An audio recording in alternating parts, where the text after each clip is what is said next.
Hey, okay, this is my first YouTube live, so I'm kind of not even sure what's going on, but I'm just going to get started. So today what I want to talk to you about is how to know when to deliberately break your business and how to build it back so that it's 100 times stronger than it ever was before. And for me, the number one indicator that you need to break your business is when it's not fun anymore. Or when the revenue streams seem to have dried up, you're not getting the same impact.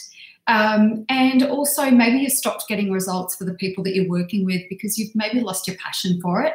And when you break it, it's basically a process of burning everything to the ground, because often one of the mistakes that we make is that we try to rebuild our business keeping parts of the old stuff, and often it's an energy thing. And if we try to keep some of the old stuff as well as build the new stuff, we end up with this mishmash of something that energetically just doesn't feel quite right.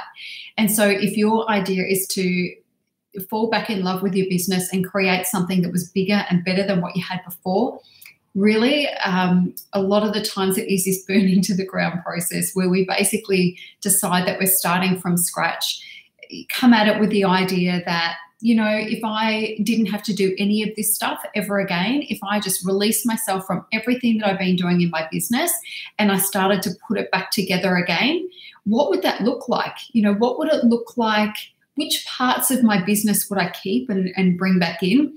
Do they need any sort of tweaking or rearranging, or do I need to remove parts of them so that I feel 100% aligned and good about the stuff that I'm delivering, the outcome that I'm promising, and knowing that if my if my clients follow all the things that I ask them to do, that they're going to get the result that I promise, then you're going to feel good about your business again, and your energy is going to be good, and your money is going to start to flow in again. So we burn it to the ground when we've really lost our passion for it. We're not getting the same results for our clients, and our cash flow started to dry up a little bit. It's one of those things, if all those three things are happening, you want to pivot before it turns to something that's irreparable. You want to go on a high note. You want to make those decisions yourself so that if things aren't going the way that you want them to, you feel like you're in control and you get to make a decision about what you do next with your business.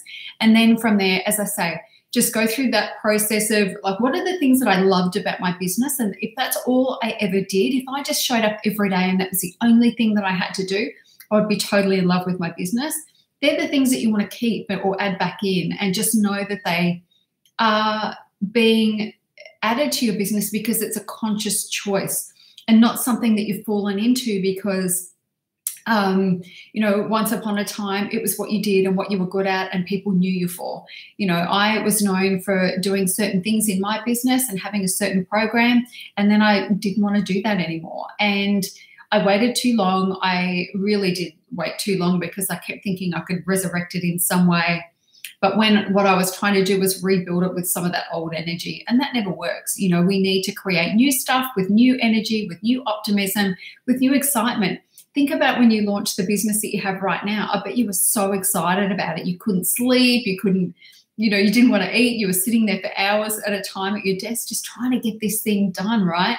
And that's how we want to feel in our business. And when we need to pivot and start again, pivot and redirect the focus of our business, we want to have that same energy. And you can't have that same energy if you're dragging along the old crap behind you.